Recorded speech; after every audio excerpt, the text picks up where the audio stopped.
You're listening to the AFTERBUZZ TV network. Now, the largest new media platform on the web and your #1 source for after-show entertainment. Very good, Keith. Johnson.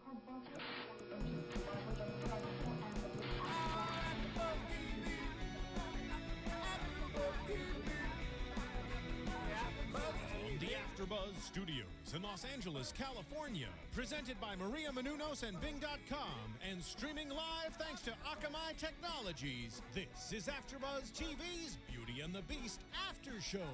We'll break down tonight's episode and get you all the latest news and gossip. If you'd like to buzz in on tonight's show, you can buzz us at 424-256-1729. That's 424-256-1729. And now, another post-game wrap-up show for your favorite TV show.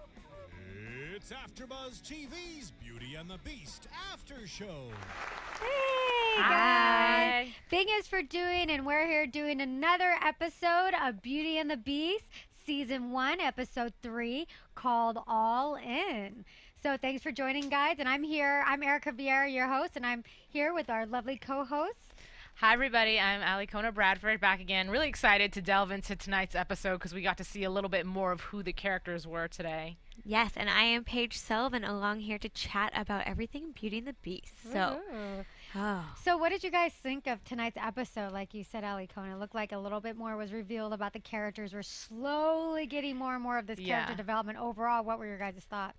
I liked it. I mean, I know, like, we were talking about just who likes it and who doesn't. I mean, I like it. I like getting to see, we got to see JT a little bit more. He's a little bit more of a comic relief. We get to see he's got some really witty things to say. And I was getting a little bit angry and frustrated with Catherine, to be honest with you, but I know we'll get into that a little bit later. yeah, but they're really seeming to develop their characters. Finally, we're getting to know more about JT. You see him on his campus, you see him in his everyday life, and he was funny. He was like my favorite part of the show this episode, because every time he came on, I'd be like, JT fan. Yeah, he had that's funny. You know, he's gonna go grab his Tums. He's like, he's that worrywart who, you know, everybody knows a person like that, so it makes you laugh. You're like, oh, I know that person. I would say that was one of my favorite lines. They were in an argument, and then JT's like, "We're all gonna die. I'm gonna go get some Tums." Yeah. That was a good line. Yeah. It's interesting with JT because he's kind of providing a little bit of that comic relief right now. But Right. I have a feeling that his character is going to be developed more, and I think he's going to cause some major friction between the definitely. relationship, and he's going to be kind of a source of, I think, some major issues down the line. That's just my because he's prediction just on that. so anti about the entire communication between the two, because he feels like she's such a threat. But I mean, it's possible that maybe he, again, I mentioned it a couple episodes back, that I think he may know more than Vincent does, and so he could know something about this Murifield thing. So having her around and her being a cop, she could be also a threat to maybe unveiling something that he knows But that he Vincent doesn't know. he seemed to let her in a little bit more this time, you know. Instead of fighting with her, trying to kick her out, it was more just like, oh, God, we're going to die.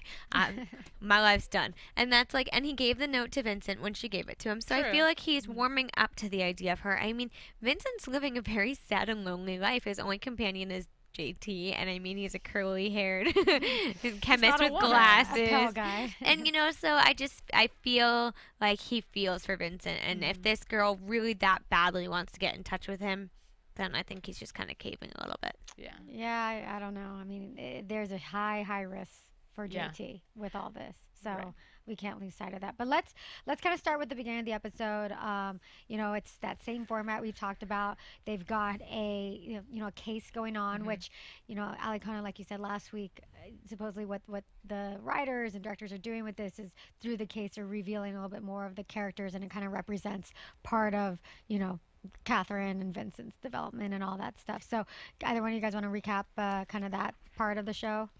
Honestly, I was thinking about that actually, and really trying to figure out What it how that case was relevant to their relationship. But basically, if you guys didn't watch the episode, what had happened is there was a female that was accused of a murder that she didn't do, and the gentleman that actually did it framed her, and she couldn't come clean because she also had 2 young sisters that were immigrants. So if she did come clean, then they would have been found out and sent home. So it was this big story wrapped around that. And then Catherine is basically crossing lines again to find out, you know, who's the killer, and it's not her case, so she's getting in trouble. And again, I'm not quite sure how that's relevant to what's going on with her and Vincent, except for the fact that she's getting Vincent involved and he really shouldn't be involved. I don't know. I think it was hard, like you said, to connect the two. One was all about immigration, so it's people who shouldn't be there, people who need to be there.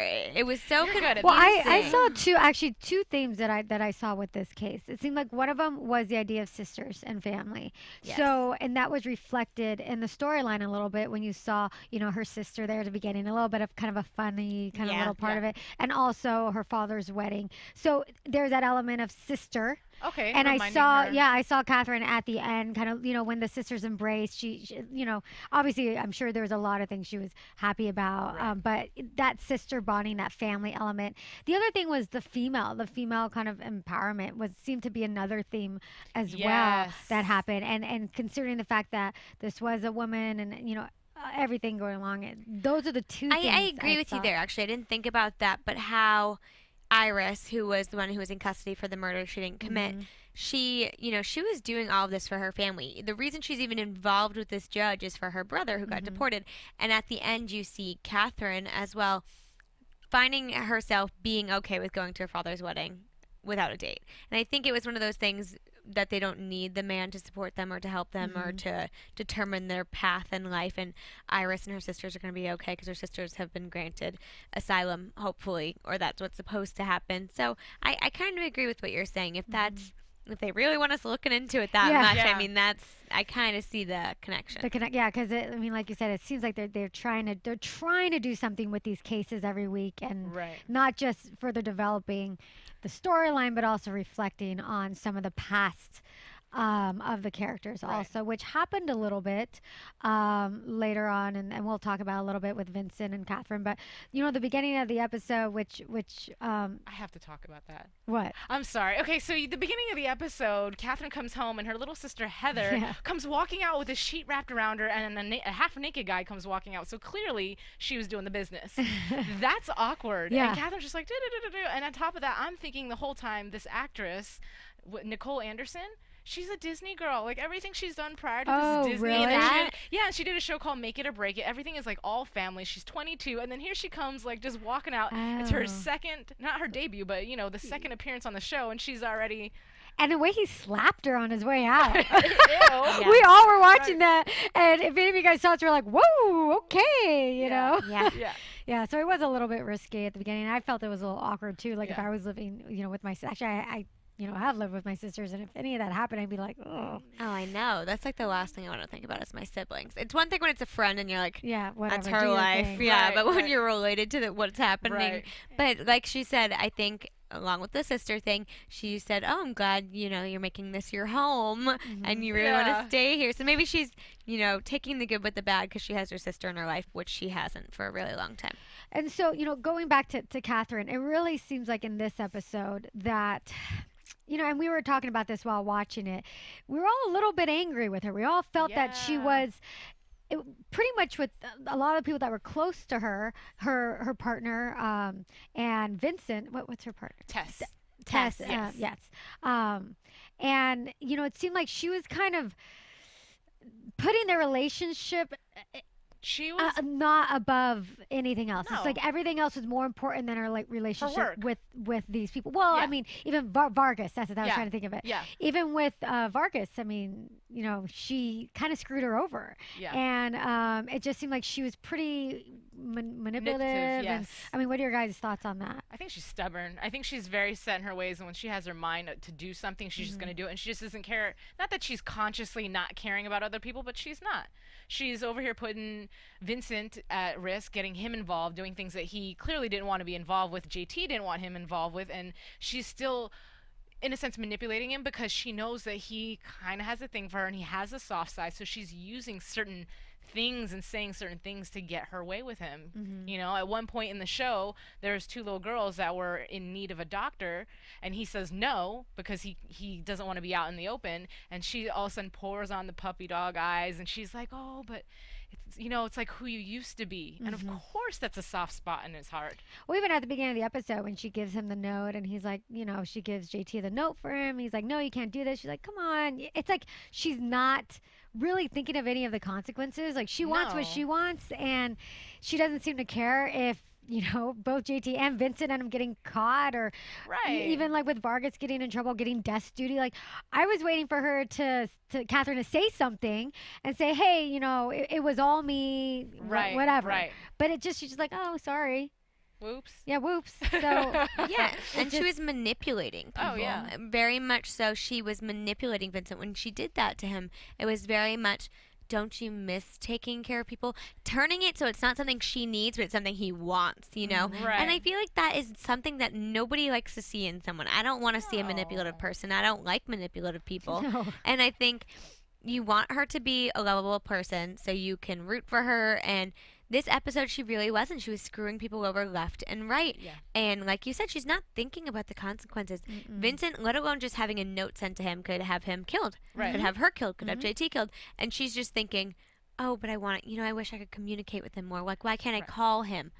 Because he's part of this huge government conspiracy. Right. And in some ways, it's out of character of her because she knows what it takes to solve a case. She knows how easy it is to trace a phone call. She knows all that. Yet it's like she's not using that in this circumstance. Right. So there's a little inconsistency there, and it just kind of makes us all sit there and be like, huh? Like, not really like how her character is developing in that regards.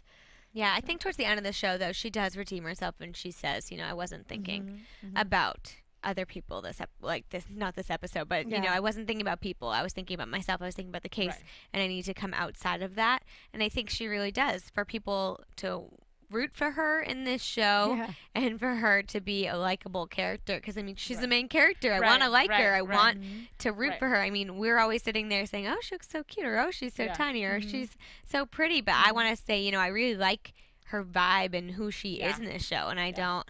This episode I didn't. Well, I'll say this, because Eric and I, we were talking about this as the show was going on, and this case is not her case. It's actually belonging to somebody else, and she finds a way to just work her way into it, and she's stubborn about it and doesn't even care. She kind of like weasels her way into this case. Yeah, but but it does go back to what we were just talking about before, as far as the whole woman power thing, because they were dealing with a lot of prejudice, being women on the force.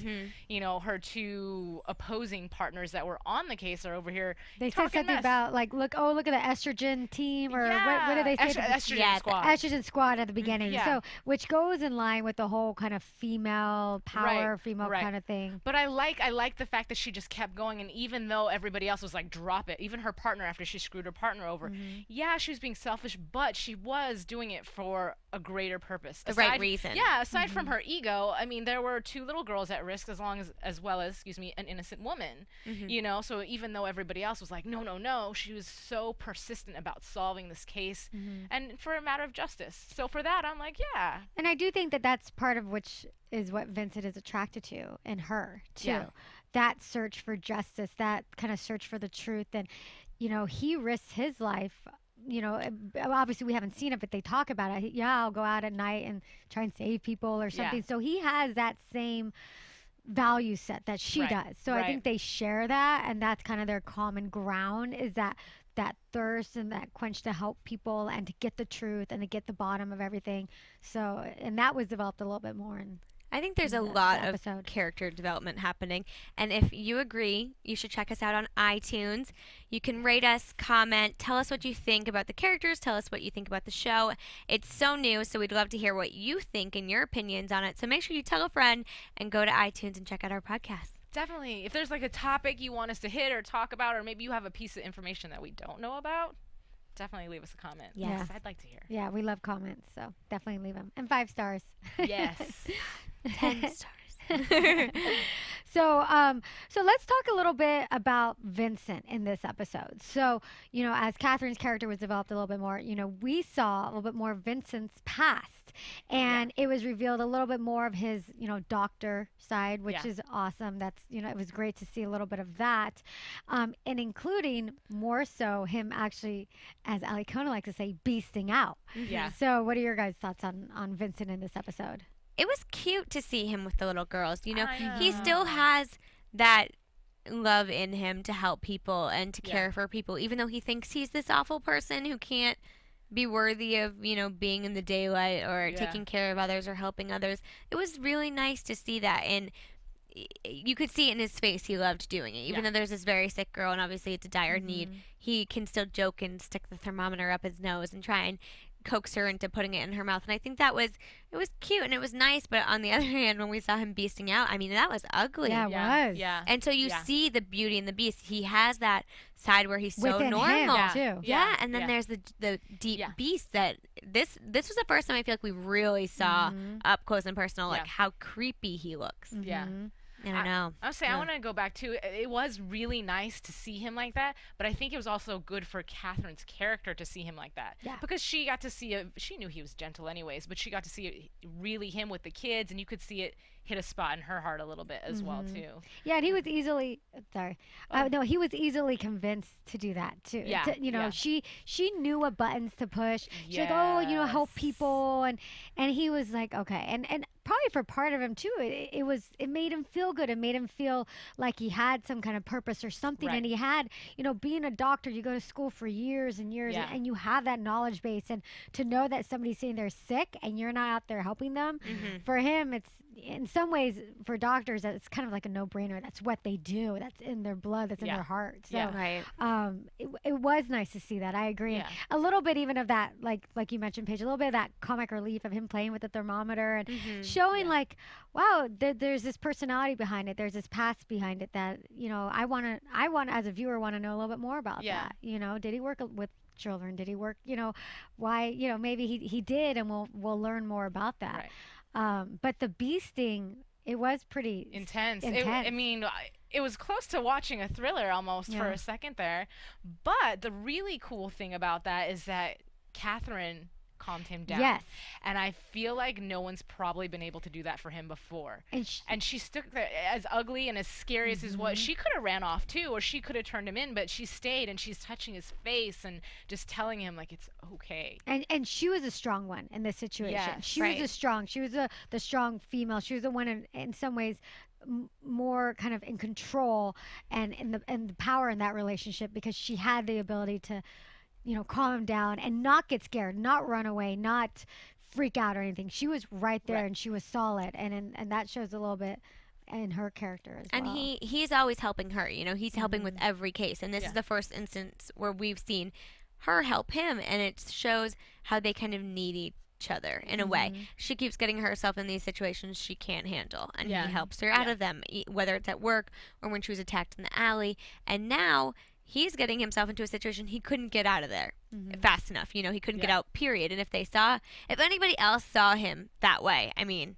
disaster. Everything's over for him. And so the fact that in that dire of a situation that she could bring him back down to earth and bring him back to Vincent and not the beast, it shows that she is influential in his life, whether or not he wants her to be. Right. And I feel like we finally got to see a scene where it actually did look like Beauty and the Beast. Yeah, it did. You know, it did. So that was kind of nice as well. It felt like it. It felt like the character development was finally going along with what we were hoping for. He, you know, because Belle and Beauty and the Beast sees this gentle side of the Beast and not what everybody else sees. Yeah. You know, and so we saw that of Vincent. We saw his gentle side, but then like quick switch, it was bad. But you know what? I feel like we also got to see the Beast side of Catherine, because the whole thing that the creators were talking about with this show is that it's about the internal beast, that everybody has a beauty and they have a beast inside of you, and it's a matter of being able to control that. And so even though she is physically the beauty, although he's quite beautiful himself, when her doing all these things that's manipulating people, that's ugly on the inside. So that's her inner beast, to me, coming out. That's how I saw it. So it's like the opposite. It's exactly, he's for a moment beastly they and she's beautiful, but then everybody has both those sides to them. Exactly. And you know, I want to touch a little bit too on the conflict between the two of them. You know, she had. It's like if she wanted to control him. She wanted to bring him into the case when she wanted to bring him, and she basically told him, "I'll take it from here."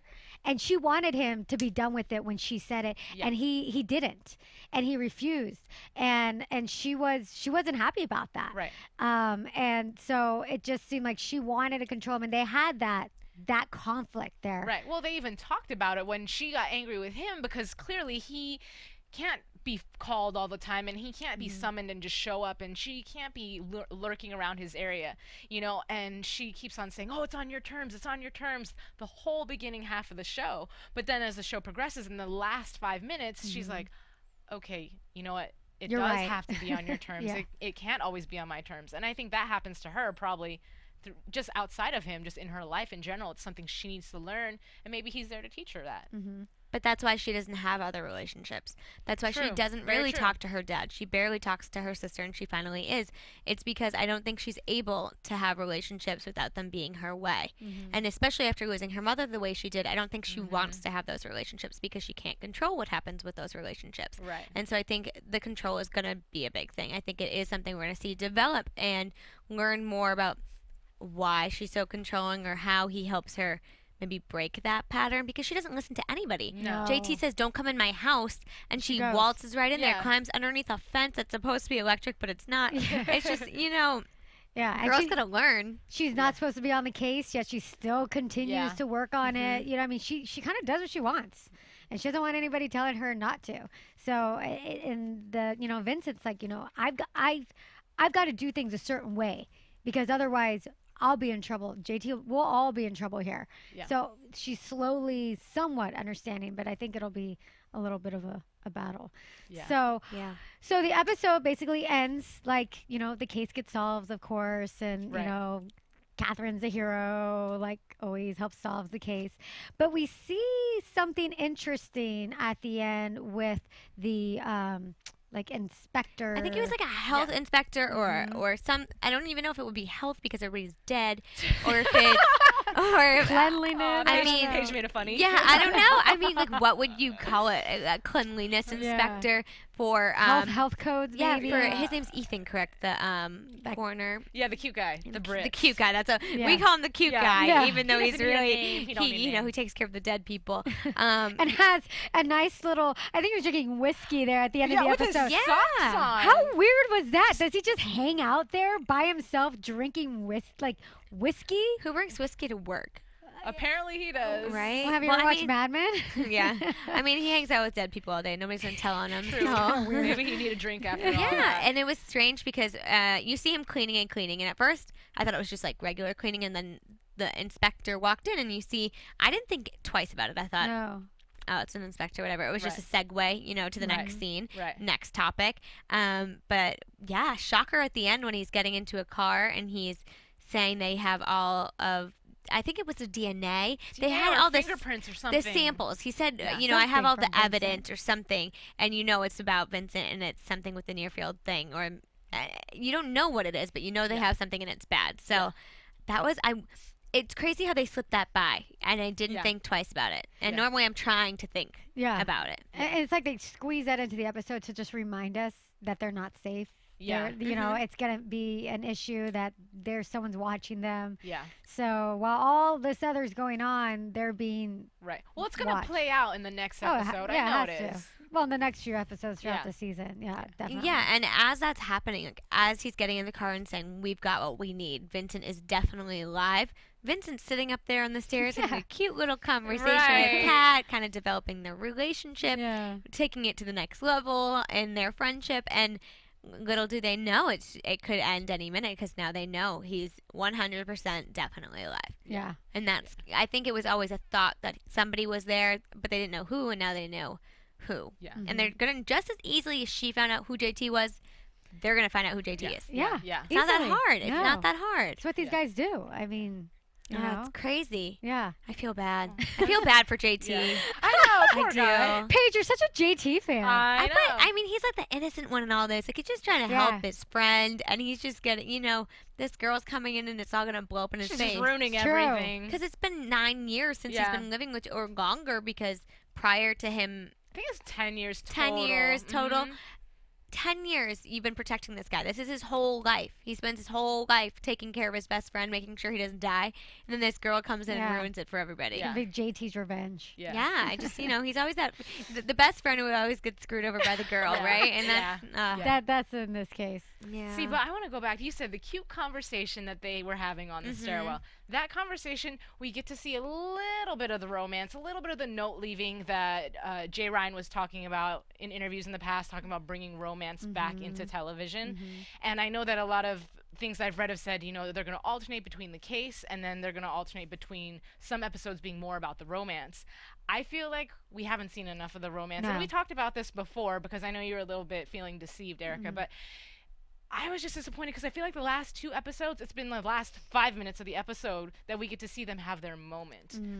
Like, they're having conflict, they're fighting, they're arguing throughout this episode. At the very end, they're finally having a moment where they're like, okay, let's be friends. And finally, she's like, let's establish some rules. And he's kind of like, well, maybe you can call me. So they're flirting. Yeah, I know. Right? I mean, so they're flirting, and that's cute and whatever. But I want to see their relationship develop just a little bit more. I know it's got to parallel a case, but for once, I think I want to see an episode that's not so case oriented, like it's there in the background, and the story is in the in the foreground. I'd love to see that too. Yeah, I agree, and I think they do it at the end, like you were saying, just to drag us in. It's finally. So next episode, I'm going to be hoping that they play off of that. Good tactic, by the way, CW. But I agree. I really wish that they would. At first, I thought the first episode, it was too much, this connection, this instant that we thought they were going to kiss, and we thought it was going to be this whole thing. But now it's so far off from that I'm wanting it more. You want there to be a relationship there. But it is developing, because she's, she's not bringing anybody to the wedding, because you kind of feel like her heart's elsewhere. I thought she was going to take the Brit. I thought she was too, for sure. Because she called him. She called him. Yeah, just to say hi. And they have a little bit of a flirty thing going on, too, the two of them. So I want to see that develop. I'm a fan of him. But she says he's a player, so I'm sure he has a flirty thing with everybody. It's probably just, he can't get her. Yeah. She's never been interested in guys. Her sister's like, you're going to be alone forever, according to Dad.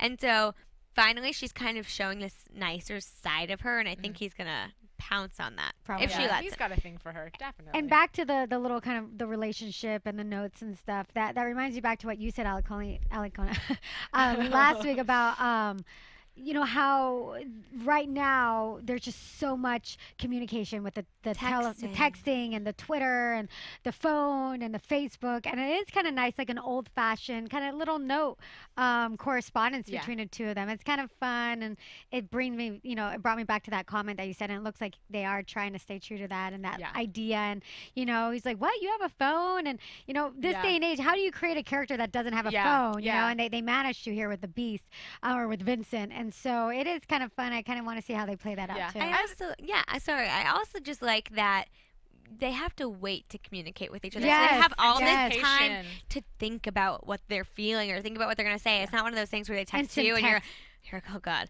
Okay, and then you're, I shouldn't have said that. This she has days, weeks until she's going to talk to him again. And like they established, if I don't talk to you in a week, you need to talk to me at least once a week just so I know you're alive. Yeah. That's it. That's their deal right now. Yeah. And so that's cute. I mean, to know that separation, it's going to make their feelings stronger. Exactly. Exactly. I like that a lot. And hopefully we'll get to see him be a little bit more of a gentleman, and some of you gentlemen can take some notes. Because I definitely would like to see some more romance coming back just to this generation. I know that's a little bit off topic, but I have to agree. There's nice. I agree with that. All right, so let's move on to some news and gossip. Yes, let's. TV News. So Alikona, what do you got for us? Okay, so I know some of you fans might have been a little bit worried because last week all we were talking about is these critics and all these harsh reviews and stuff like that. But according to the Hollywood Reporter, the CW has already purchased 3 additional episodes of Beauty and the Beast. So have no fear. Apparently they are doing fairly well. And I know the first week they had really excellent ratings following Vampire Diaries. Okay. Last week they slipped a little bit. So hopefully this week's episode people got a little bit more curious and came back. I don't know, maybe you guys are watching and we're getting you more curious and you come back and watch. We hope so.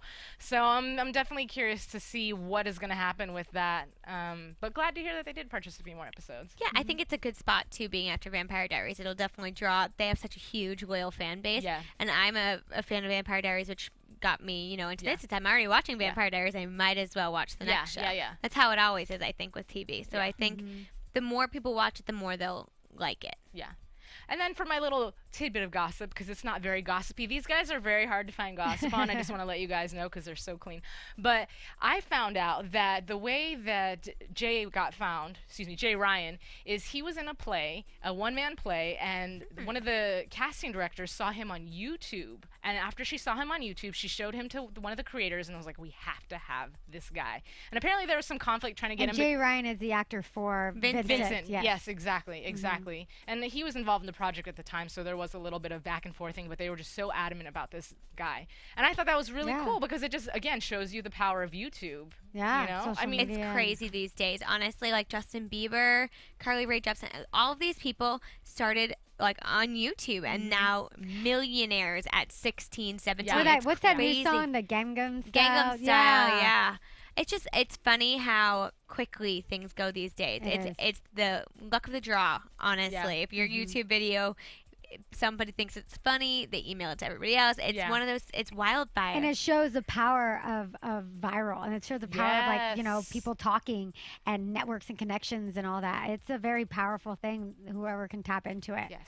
Honestly. And tap into us and pass us along to everybody else. Yeah, and speaking of that, the AfterBuzz fall lineup is great. We've got 50 shows. So you guys, you know, if you love Beauty and the Beast, check out our other shows. We've got a ton of shows on AfterBuzz. We're constantly bringing you more content and bringing you a ton of stuff that you guys want. So back to what Paige was saying, rate us, leave us your comments, tell us what you're looking for. If there's a show that we're not doing and you want us to do it, let us know. And if you guys want to, like, before we do our predictions, kind of tell everybody what other shows you guys are doing here at AfterBuzz. Yeah, no, I'm also doing Heart of Dixie and Castle, so if you're into the murder, come check me out. And I'm doing something completely opposite of murder. I'm doing America's Next Top Model. So if you're into high fashion and makeup and all that good reality TV, definitely check it out because I'm also hosting it with Miss Erika. Yes, I do America's Next Top Model with Alikona. And what's awesome about that show is that every week we do get the eliminated contestant and we do interview her. So if you are fans of that show, definitely check it out. And I also am on Jersey Shore. Last season. So, I know, last season. But Snooki and JWoww is starting again in January. So I did Snooki and JWoww before. And fun. so it's not totally over. And we're thinking DJ Pauly D is going to get his show picked up again, too. Yeah. So, all right. So is that it for news and gossip? Definitely. Okay, so let's just do some predictions. And now, your AfterBuzz. Perfect Halloween music. I know, right? And so we saw a little bit, kind of the preview for next week. You guys have any predictions on that? Well, in the preview, we saw that Catherine gets put in a position to where she can choose to give up Jay. I always want to call him by his real name. Yes. Excuse me. Vincent. She can give up Vincent for the information about who killed her mother. We can call him Vinny. Vinny. For short. That's cute. I Like like Jersey that. Shore coming out. Call him Vinny. Yeah. But yeah, so she is in a position to where she can give him up to the government so that way she can get more information. I don't think that she will, but I think she's going to come real close and she's going to try to convince Vincent to come out of hiding.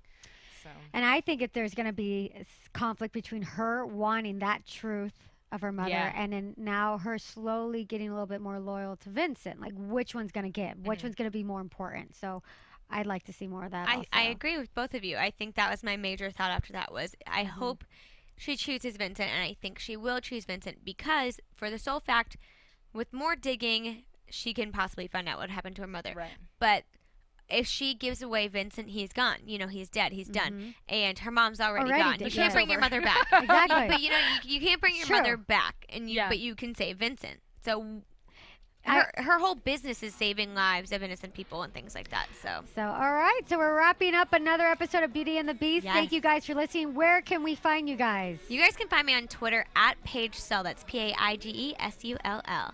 And you can follow me on Twitter at Kiss My Passport or on Facebook and Tumblr and Alikona Bradford. And I'm Erika Vieira. You can find me on Twitter at Erika Vieira LA. That's ErikaVieira LA. All right. Thank you guys. From Bing.com, executive producers Maria Menounos, Kevin Undergaro, Phil Svitek, and the entire AfterBuzz TV staff, we would like to thank you for listening to the AfterBuzz TV network. To watch or listen to other after shows and post comments or questions, be sure to visit AfterBuzzTV.com. I'm Sir Richard Wentworth, and this has been a presentation of AfterBuzz TV. Buzz you later.